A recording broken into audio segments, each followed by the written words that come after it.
Hello folks, welcome to SkillWorks. Today we will be learning how to insert a checkbox in MS Excel.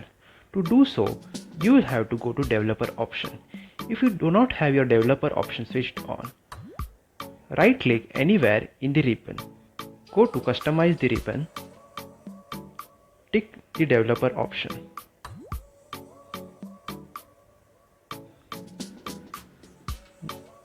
Now go to developers, insert and insert a checkbox. Place the checkbox wherever needed, adjust it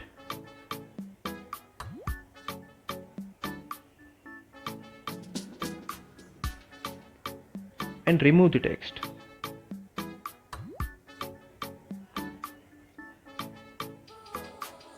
Now you can use the checkbox. Copy and paste the checkbox wherever needed.